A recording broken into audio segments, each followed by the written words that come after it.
Hello everyone, कैसे हैं आप सभी लोग। होप सारे लोग बढ़िया और शानदार होंगे। तो चलिए हम लोग बच्चे आज की वीडियो में बात करेंगे इंपॉर्टेंट एमसीक्यूज और एग्जाम ओरिएंटेड एमसीक्यूज रहेंगे about the issue of debentures. ठीक है, तो टिल इशू ऑफ शेयर हम सारे एमसीक्यूज जितने भी इंपॉर्टेंट रहते हैं वो डिस्कस कर चुके हैं, और साथ ही साथ हम एक स्ट्रेटेजी के ऊपर बात कर रहे हैं, how to get 90+ in the accountancy. तो वो सीरीज हमारी चल ही रही है बच्चे, लेकिन साथ साथ हमको एमसीक्यूज भी करने हैं, क्योंकि 20 एमसीक्यूज एग्जाम में रहते हैं और हर एक चैप्टर से मैंने एमसीक्यूज आपके लिए बनाए हुए हैं। मैं इंपॉर्टेंट एमसीक्यूज आपको लगातार करवा रहा हूँ। तो आज की वीडियो में हम लोग बात करेंगे कि इशू ऑफ डिवेंचर से कितने और किस टाइप के एमसीक्यूज रहते हैं बच्चे। ठीक है, तो MCQs issue of debenture, issue of share से काफी रहते हैं, तो आप लोगों को अच्छे से दोनों चैप्टर ड्रिल करने हैं। ठीक है, तो हम आज की वीडियो की शुरुआत अगर करें तो पहला क्वेश्चन आप देखें बच्चे। फर्स्ट क्वेश्चन आपसे कहता है कि while issuing dash type of debenture company doesn't give any undertaking for the repayment of money borrowed by issuing such debentures. ठीक है, तो अब यहाँ पर बच्चे एक लाइन है ना, अंडरटेकिंग, यानी जब हम इशू करते हैं डिवेंचर्स तो हमें अंडरटेकिंग देना पड़ता है। अंडरटेकिंग का मतलब हुआ कि हमको गारंटी देनी पड़ती है कि हम पेमेंट कब वापस करेंगे, या कोई प्रूफ देना पड़ता है कि हम पैसा कब वापस करने वाले हैं और हमने आपसे कितना अमाउंट लिया हुआ है। लेट्स सपोज एक कंपनी अगर है वो इशू कर रही है डिवेंचर। अब आपको डिवेंचर की कहानी पता होगी कि डिवेंचर कुछ नहीं है, एक कागज का टुकड़ा है जो आप सामने वाले को दे रहे हो और उसके बदले वो आपको पैसा देता है। वो आपको एक बहुत बढ़िया अमाउंट आपको पे करता है और आप उसके बदले उसको एक कागज का टुकड़ा देते हो जिस पर आप डिवेंचर लिख के देते हो, ऐसा समझो इसको आप। ठीक है, हालांकि रियल में या रियलिटी में ऐसा नहीं होता, वहाँ पूरी एक फॉर्मेलिटी रहती है, बट आप ऐसे समझो कि हम उसको एक दे रहे हैं कागज का टुकड़ा, वो हमको दे रहा है पैसे। ठीक है, तो जो कागज का टुकड़ा हमने उसको दिया हुआ है ना, एज अ प्रूफ है कि भाई हमने पैसा लिया हुआ है। मतलब मैं कंपनी अगर हूं, मैंने सामने वाले से पैसा लिया हुआ है, ये उसका प्रूफ है, इसको हम अंडरटेकिंग कहते हैं।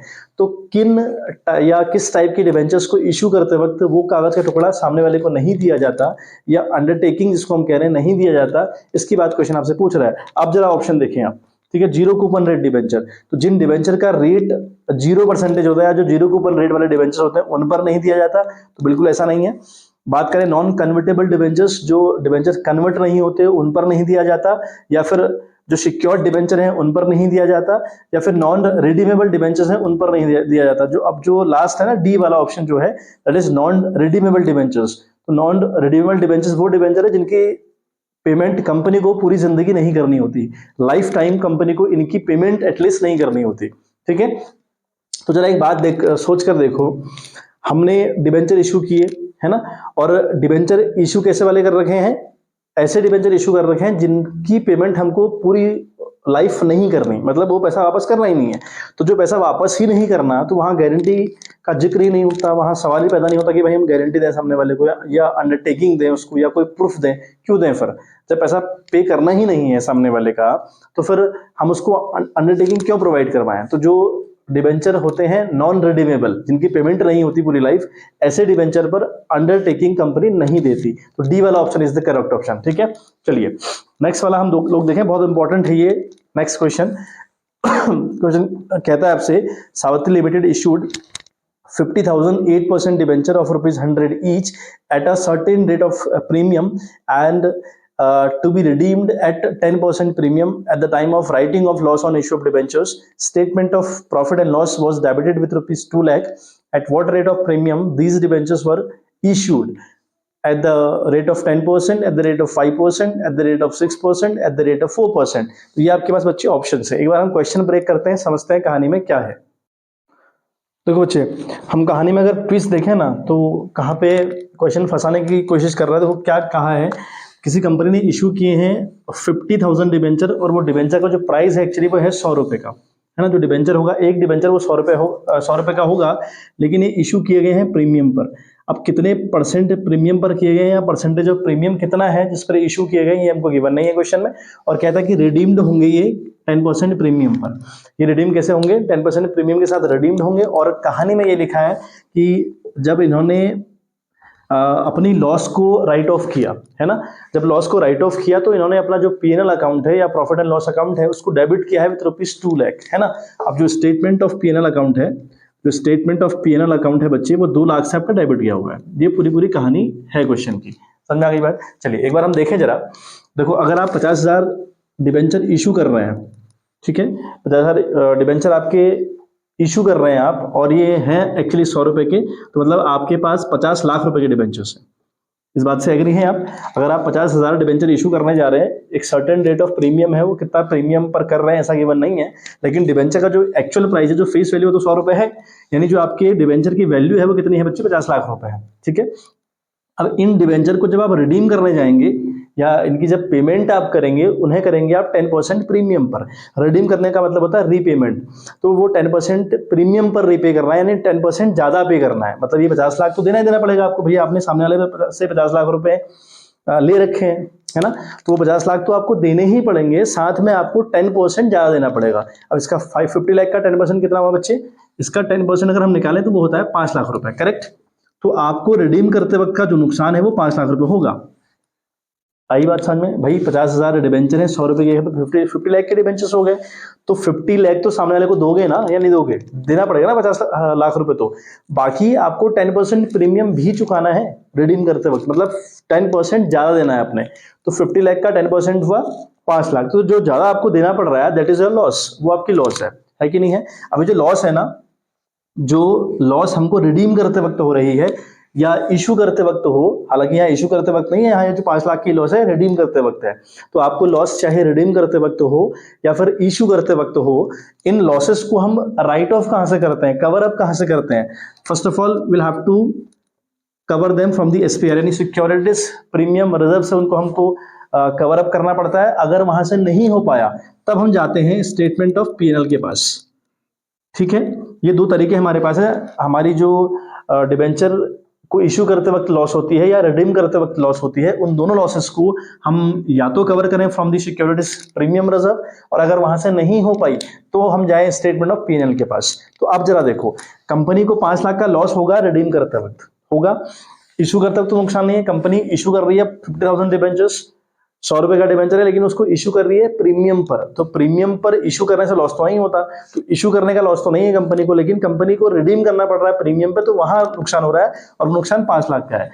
ये कंपनी को अल्टीमेटली 5 लाख का नुकसान हुआ, लेकिन यहां पर कहा है कि हमने स्टेटमेंट ऑफ पीएनएल 2 लाख से डेबिट किया, यानी यहां से तो हमने 2 लाख रुपए कवर अप किए, कहां से?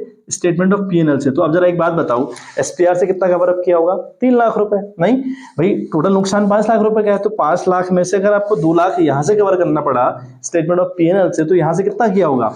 यहां से आपने 3 लाख रुपए कवर किया होगा, है ना? तो यानी आपके पास सिक्योरिटीज प्रीमियम रिजर्व 3 लाख रुपए था या है 3 लाख रुपए। अभी 3 लाख रुपए कहां से आया होगा?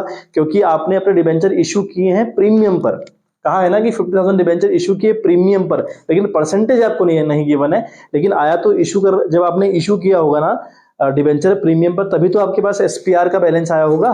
तो अब वो कितना है वो हम देखें, तो परसेंटेज ऑफ प्रीमियम की अगर हम बात करें तो वो कितना रहेगा बच्चे? भाई 3 लाख रुपए का तो हो गया प्रीमियम। कैसे समझ में आया? मुझे समझ में यहां से आया कि 5 लाख का नुकसान हो रहा है, 2 लाख रुपए यहां से कवर अप कर रहे हैं, तो 3 लाख मस्ट भी एसपीआर रहा होगा, तो 3 लाख ये हो गया, इंटू करेंगे अपन लोग 100 और अपॉन करेंगे, ठीक है, 50 लाख रुपए। क्या करेंगे? 50 लाख। अभी लॉजिक क्या है इसके बिहाइंड में आपको बता दूं। देखो, आपने 7th 8th की मैथ पढ़ी होगी, वहां पर एक चैप्टर हुआ करता था जहां पर हमको प्रॉफिट एंड लॉस का परसेंटेज निकालना पड़ता था।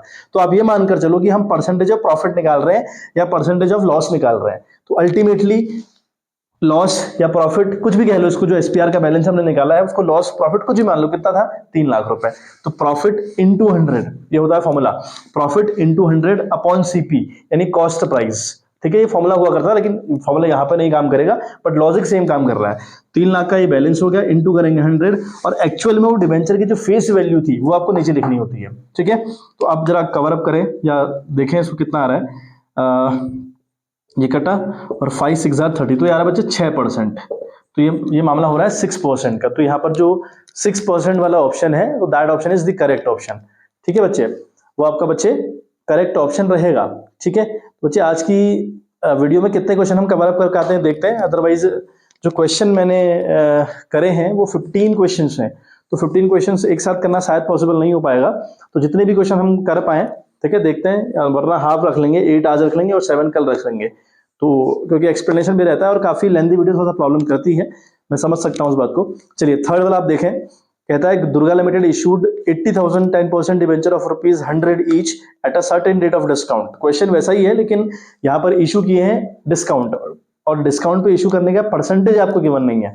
अभी जो क्वेश्चन हमने इससे पहले किया था वहां पे हमको इशू करने का परसेंटेज प्रीमियम का गिवन नहीं था, और इस क्वेश्चन में इशू करने का जो मामला है वो डिस्काउंट में है, और डिस्काउंट कितना परसेंट दिया गया या नहीं दिया हुआ है वो हमको निकालना पड़ेगा। टेक्निक सेम रहेगी, ठीक है।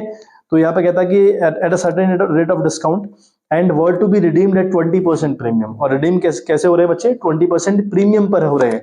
तो रिडीम अगर प्रीमियम पर हो तो कंफर्म तौर पर नुकसान होता है, ठीक है।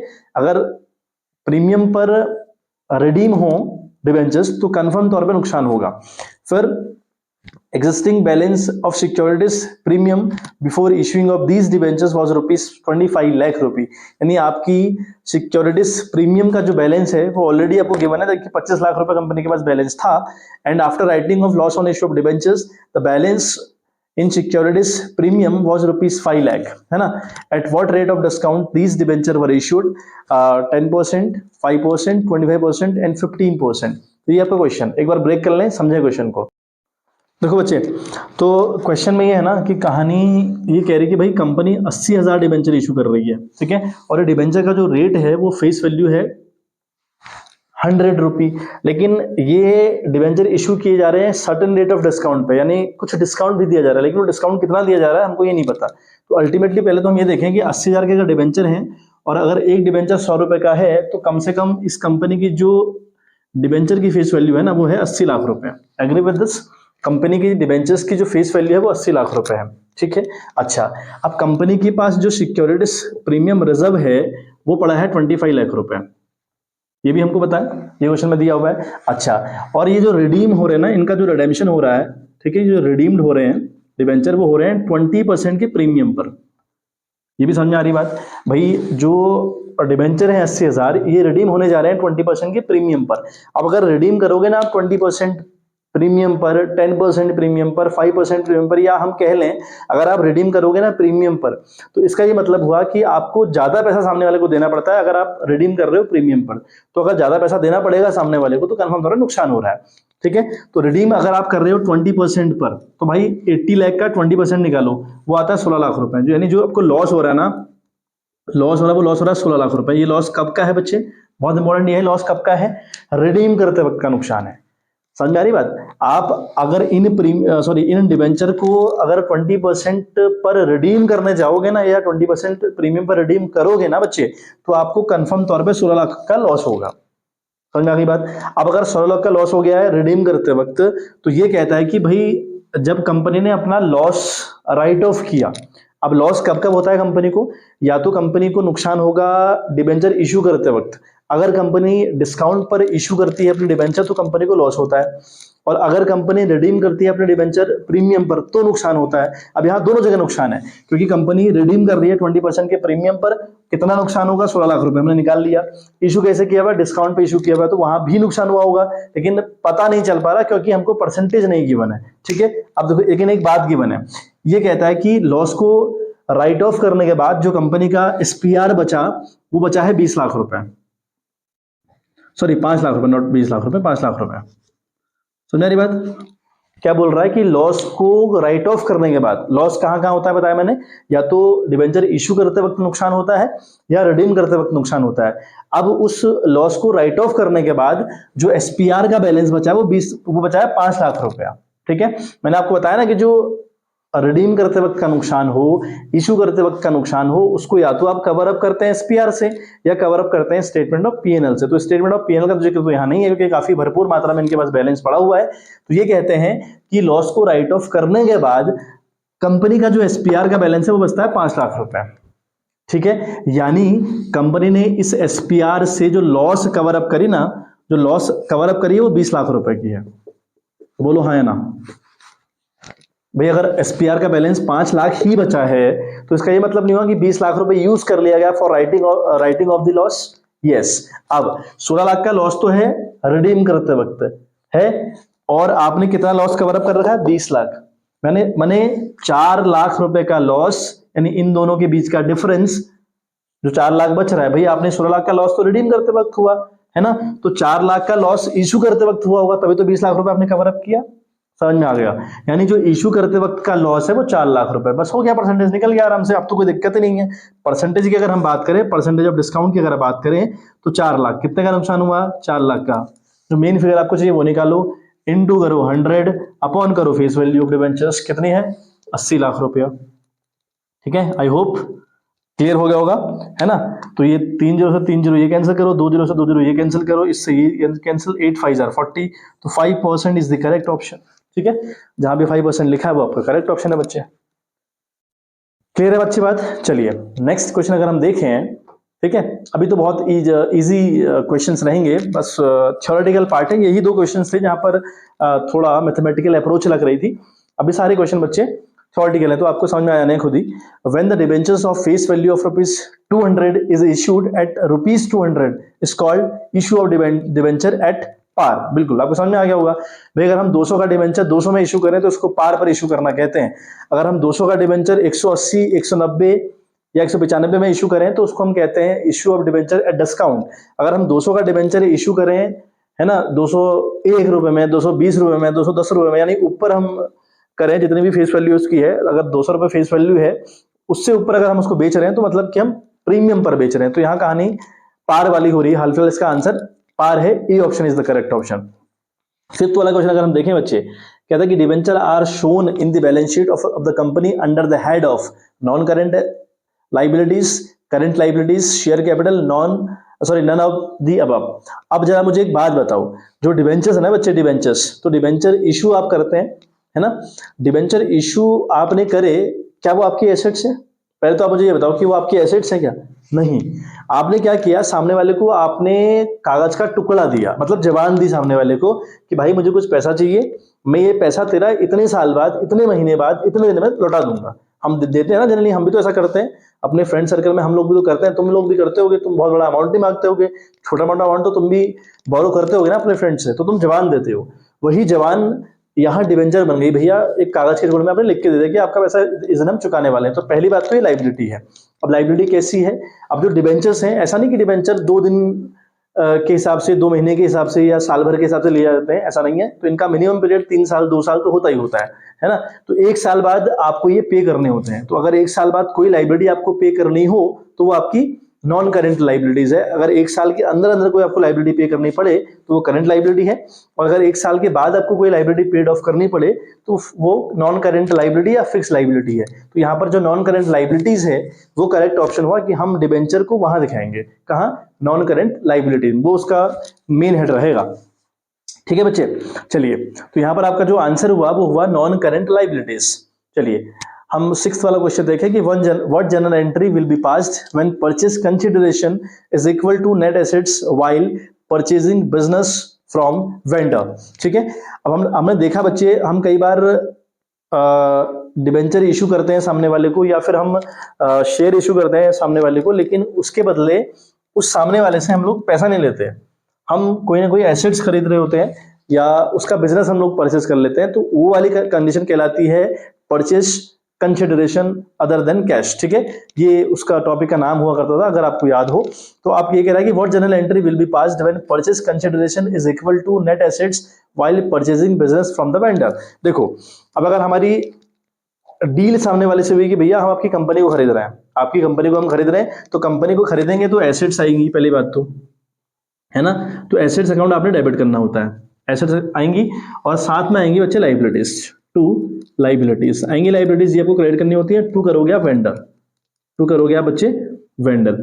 ये एंट्री तब की एंट्री है जब आपका मामला, यानी आपके एसेट्स की वैल्यू उतनी ही होती है जितना कि आपका परचेस कंसिडरेशन होता है। मतलब ऐसा कुछ मान लो, अगर आपने बात करी सामने वाले से कि भैया 80 लाख की बात हो रखी है ना, तो आपने 80 लाख का माल लिया और 80 लाख के डिवेंचर्स को दे दिए। बहुत इजी सी बात है। मतलब ये कहलाता है कि equal purchase consideration to the net assets.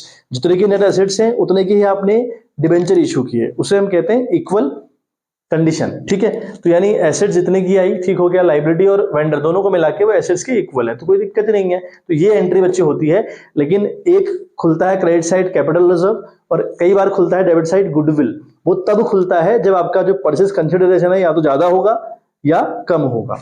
ठीक है, कम वाले केस में भाई कैपिटल रिजर्व खुलता है, ज्यादा वैल्यू केस में गुडविल खुल जाता है। ठीक है, तो बहुत सिंपल सी बात है, अगर आपने एसेट्स खरीदी है सामने वाले से और उसके बदले आपने इक्वल डिबेंचर इशू कर रखे हैं उतने ही प्राइस की, तो एंट्री फिर इस तरीके से होती है, assets account debit to liabilities to vendor. ठीक है, तो यहाँ पे ऑप्शन देखें आप लोग, यहाँ पे बच्चे जो ऑप्शन आपका सी ऑप्शन है, sundry assets to sundry liabilities to vendor, तो this is the correct answer. ठीक है, चलिए हम लोग बात करें debenture interest is paid as, ठीक है, based on the net profit of the company. कह रहा है कि जो डिबेंचर इंटरेस्ट है, यानी जो डिबेंचर्स है ना, डिबेंचर्स के आगे आपने अक्सर देखा होगा ना 11% डिबेंचर्स, 8% डिबेंचर लिखा रहता है। मतलब अब आपके अगर डिबेंचर आपने मान लिया किसी बंदे ने 1 लाख के डिबेंचर खरीदे हुए हैं और वो डिबेंचर है 11% डिबेंचर, तो इसका ये मतलब हुआ कि उसको साल भर में इस 1 लाख पर 11% के हिसाब से इंटरेस्ट मिलने वाला है। ठीक है, ये कहानी होती है। तो ये उसी बात को पूछ रहा है कि भैया अगर हम डिबेंचर पर इंटरेस्ट इशू करें टू द डिबेंचर होल्डर्स तो किस आधार पे करते हैं या उसकी कंडीशन क्या रहती है। देखो दोबारा एक बार, पहला लिखा है कि based on the net profit of the company, यानी कंपनी को प्रॉफिट होगा तो दोगे, ऐसा है क्या? बिल्कुल नहीं। कंपनी गई भाड़ में, कंपनी से लेना देना नहीं है। डिबेंचर खरीदी लोग इसलिए रहे हैं क्योंकि ताकि वो सिक्योरिटी का पर्पस लेके चलते हैं या वो सिक्योर रहते हैं कि भैया हमको तो इंटरेस्ट मिल ही जाएगा, है ना। तो ये तो बिल्कुल बकवास आंसर है, मतलब कि ये तो हो ही नहीं सकता इसका answer. Based on net profit of the company तो बिल्कुल नहीं भाई। At a pre determined rate, बिल्कुल भाई, जो प्री डिटरमाइंड रेट होगा, जिस रेट पर कंपनी की चर्चा हुई होगी ना उससे, या वादा किया होगा ना कंपनी ने भैया कि आपको 11% इंटरेस्ट दिया जाएगा या 8% दिया जाएगा, तो उसी को आपने पे करना है। तो B option is the correct option. और सी एट वेरिएबल रेट से बिल्कुल नहीं, वेरिएबल रेट तो होता ही नहीं है, अलग अलग रेट तो होते ही नहीं है, नन ऑफ दिस। तो यहाँ पे बी वाला ऑप्शन बच्चे सही ऑप्शन हुआ। ठीक है, बात करें डिबेंचर्स आर। अब भाई डिबेंचर्स आर, डिबेंचर क्या है? Share capital of the company, company की शेयर कैपिटल है क्या? नहीं। ठीक है, क्योंकि शेयर कैपिटल तो क्या है, जो पैसा शेयर से आता है उसको हम शेयर कैपिटल कहते हैं। तो बिल्कुल पहला आंसर बिल्कुल गलत है। Owners capital of the company, company के जो ओनर्स हैं उनकी कैपिटल है क्या वो? बिल्कुल नहीं, क्योंकि उन्होंने अपनी जेब से लगाया नहीं पैसा, तो वो भी नहीं है। Working capital of the company है क्या? वर्किंग कैपिटल भी नहीं, क्योंकि डिबेंचर वर्किंग कैपिटल तो बिल्कुल नहीं है। बात करें डी वाली, तो loan capital of the company, बिल्कुल लोन के फॉर्म में है, उसमें कोई दो राय नहीं है, कोई शक नहीं है। चलिए हम नेक्स्ट देखें। अ डिबेंचर जिसकी फेस वैल्यू बच्चे 100 रुपी है, was issued at 10% premium and is redeemed at 15% premium, the loss on issue of debenture is। ठीक है, देखो बहुत सिंपल सी बात पूछी है। एक डिबेंचर है, डिबेंचर कितने का है? वो डिबेंचर है बच्चे 100 रुपए का। बहुत सिंपल सा क्वेश्चन है, डिबेंचर कितने का है? 100 रुपए का। अच्छा, इशू कैसे कर रहे हो? इशू आप इसको कर रहे हो 10% के प्रीमियम पर, बिल्कुल ठीक है। आप इसको 10% के प्रीमियम पर इशू कर रहे हैं, ठीक है। अब अगर इशू करते हो ना आप 10% के प्रीमियम पर, तो भाई इशू करते वक्त तो आपको नुकसान नहीं हो रहा है ना। नुकसान कब होता है इशू करते वक्त? जब आप डिस्काउंट पर इशू करते हैं, ठीक है। अगर आप डिस्काउंट पर इशू करें तो नुकसान आपको होता है, लेकिन अगर आप प्रीमियम पर इशू करें तो आपको नुकसान नहीं होता है। अच्छा, फिर ये क्या कह रहा है? यही डिबेंचर 15% के प्रीमियम पर रिडीम होगा, और अगर आप प्रीमियम पर रिडीम होगा तो नुकसान होगा, है ना। अब ये एक ही डिबेंचर की बात कर रहा है, तो डिबेंचर कितने रुपए का है? 100 रुपए का। 15% प्रीमियम पर रिडीम्ड होगा, तो 100 का 15% कितना होगा? 15 रुपए। तो 15 रुपए का लॉस होगा आपको रिडीम करते वक्त। आ गई बात समझ में? तो 15 रुपी is the answer of this question. तो बी वाला option is the correct option. हम बात करें अपना 10th वाले क्वेश्चन की, है ना। तो 10th वाला क्वेश्चन कहता है बच्चे कि debenture can not be redeemed eight. तो डिबेंचर डिस्काउंट पर रिडीम नहीं होते, ठीक है। देखो आपने किसी से लिए 100 रुपए, आपने सामने वाले से कितने रुपए लिए? 100 रुपए। तो 100 का या तो वो 100 आपको देने पड़ेंगे, या वो मांगेगा 110, 120, 105 इस तरीके से। लेकिन वो सामने वाला ऐसा कहेगा आपसे कि 100 लिए हैं लेकिन 90 दे देना भाई मेरे को, ऐसा कहता है क्या वो? नहीं। तो डिबेंचर रिडीम डिस्काउंट पर नहीं होते हैं, पार पे होते हैं, प्रीमियम पे होते हैं। मतलब अगर 100 के बदले 100 देना पड़े तो पार है, 100 के बदले देने पड़े 120, 110, 130 वो प्रीमियम है। बट डिस्काउंट पर हाल फिलहाल आपको रिडीम करने की परमिशन नहीं है, या मानते ही नहीं है लोग, है ना। तो इसका जो आंसर हुआ बच्चे वो हुआ डिस्काउंट पर। हम डिस्काउंट पर नहीं कर सकते। चलिए हम बात करें 11th बच्चे, ये 15th क्वेश्चन ही, और मुझे लगता है कि बहुत ज़्यादा टाइम हुआ है, अभी 24 मिनट चल रहे हैं, तो हम लोग कर सकते हैं थोड़ा सा 35 मैक्स चली जाएगी वीडियो। चलिए हम देखें, तो एक ही वीडियो में इन सारे 15th क्वेश्चन को हम फिनिश अप करते हैं। 11th क्वेश्चन आपसे कहता है कि a company issued 10% debenture of ₹100 each eight a premium of 5%, the total amount of interest for 1 year will be. देखो क्वेश्चन क्या है कि कंपनी 1000 डिबेंचर इशू कर रही है। पहले तो कंपनी 1000 डिबेंचर इशू कर रही है और ये जो डिबेंचर है ना, वो डिबेंचर कितने हैं, है ना, ये डिबेंचर है 10% डिबेंचर। ये डिबेंचर कैसे हैं बच्चे, ये है 10% डिबेंचर्स। कंपनी 1000 डिबेंचर इशू कर रही है, प्रीमियम पर कर रही है, प्रीमियम पर कर रही है, भाड़ में गया, हमारा वो मुद्दा ही नहीं है, क्योंकि क्वेश्चन हमसे ये पूछ रहा है कि इन 1000 डिबेंचर पर हमको साल भर में कितना इंटरेस्ट पे करना पड़ेगा। तो भाई प्रीमियम से क्या मतलब हुआ, है ना। अब 1000 डिबेंचर है 1000 डिबेंचर और इनका प्राइस कितना है बच्चे, 100 रुपए। इनका प्राइस है 100 रुपए, एक डिबेंचर का जो प्राइस है वो 100 रुपए है। तो कितने कितने मतलब हमारे पास 1 लाख रुपए के डिबेंचर्स हो गए, है ना। सामने वाले ने 1 लाख रुपए के डिबेंचर खरीदे हुए हैं और 10% डिबेंचर है ये, मतलब इन पर 10% के हिसाब से इंटरेस्ट दिया जाएगा साल भर में। तो इसका 10% निकाल लो भाई, कितना आता है, 10,000 रुपए। भाई अगर आप 1 लाख का 10% निकालोगे कितना आएगा, 10,000 रुपए आएगा ना। तो इन डिबेंचर पर 10,000 रुपए आपको एक साल में इंटरेस्ट पे करना पड़ेगा, ये इसका आंसर हुआ। ठीक है, तो आंसर इज डी वाला बच्चे, डी वाला ऑप्शन आपका करेक्ट ऑप्शन हुआ। चलिए हम 12th वाले क्वेश्चन की बात करें तो लिखता है कि when debenture are issued at par and redeemed at a premium, है ना, मतलब पार पर इशू किए जा रहे हैं और लेकिन रिडीम किस पे हो रहे हैं, प्रीमियम पर, मतलब नुकसान पे वो रिडीम हो रहे हैं।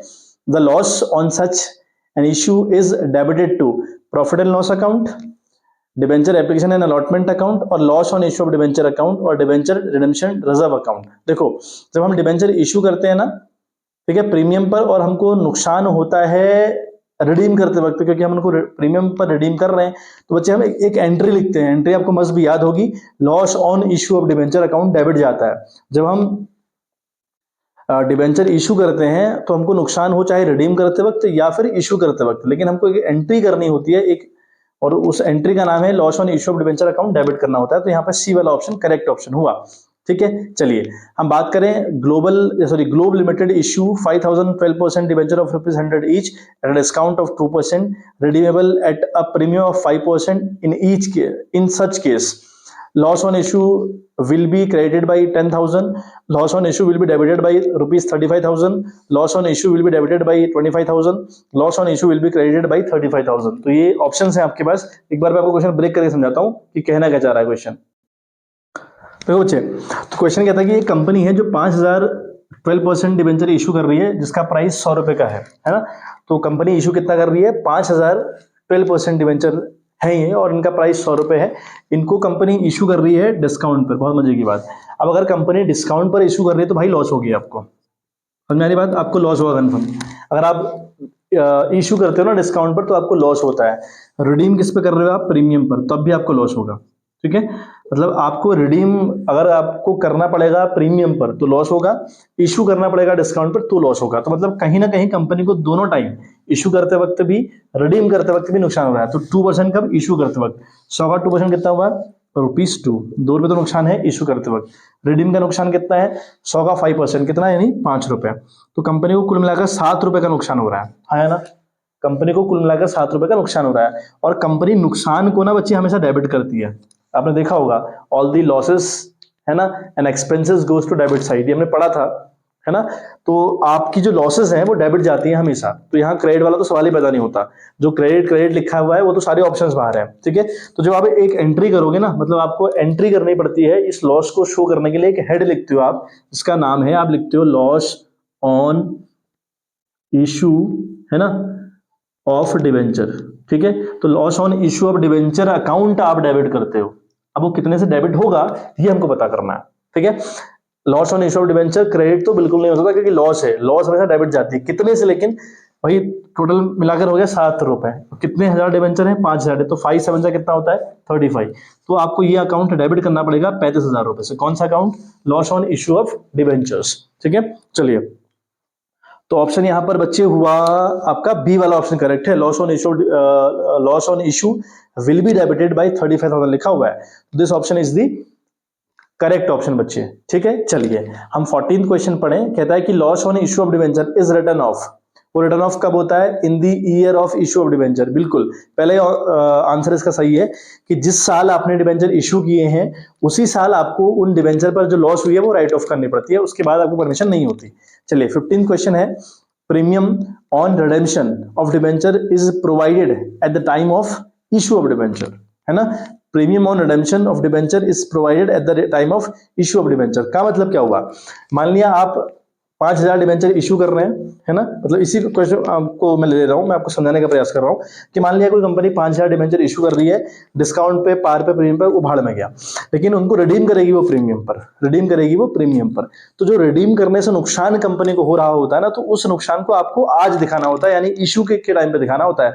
जब आप इशू करते हो उसी टाइम पर आपको नुकसान या वो लॉस शो करना पड़ता है। तो ये कंपनी सॉरी ये वो क्वेश्चन पूछ रहा है, ठीक है। तो यहाँ पे जो है ना, premium on redemption of debentures is provided at the time of, है ना, आफ्टर 10 ईयर्स, तो बिल्कुल नहीं भाई। इशू ऑफ डिबेंचर उसी दिन दिखाना पड़ता है जिस दिन आपने डिबेंचर इशू किए। Writing of redemption of debenture, ये तो ऑप्शन ही नहीं है, बकवास ऑप्शन लिख रखे हैं। B option is the correct option की इशू ऑफ डिबेंचर, यानी जब आप इशू करेंगे उस टाइम पे आपको लॉस शो करनी पड़ती है, ठीक है बच्चे। तो ये बच्चे 15th क्वेश्चन है, बहुत इंपॉर्टेंट क्वेश्चन है। आप इन 15th को पढ़ के जाइएगा ना, मैं आपको गारंटी दे रहा हूं इस बात की कि इनमें से 2 या 3 क्वेश्चन कंफर्म तौर पे आएंगे, ठीक है। इनसे बाहर कॉन्सेप्ट बन ही नहीं सकते, क्योंकि इनसे बाहर कॉन्सेप्ट है ही नहीं बच्चे, ठीक है। तो आपको ये ड्रिल करना है। तो हमारा जो इश्यू ऑफ डिवेंचर है एटलीस्ट, यानी सेकंड बुक में 2 ही चैप्टर हैं, issue of share, issue of debenture. तो हमारा जो एमसीक्यूज था यहाँ तक का ये भी सिमट चुके हैं। फिर कुछ चीजें और रहेगी, वो एमसीक्यू में आपके लिए ले आऊंगा बीच बीच में, जब भी वो बन पाएंगे मेरे से, जितना भी टाइम हो पाएगा। बाकी हमारी जो स्ट्रेटेजी चल रही है वहां हम पहुंचे हैं एडमिशन में, तो उसको बच्चे हम कंटिन्यू करेंगे। तो बच्चे आज के लिए इतना ही, मिलते हैं आपसे इन द नेक्स्ट वीडियो। तो bye bye, have a good day.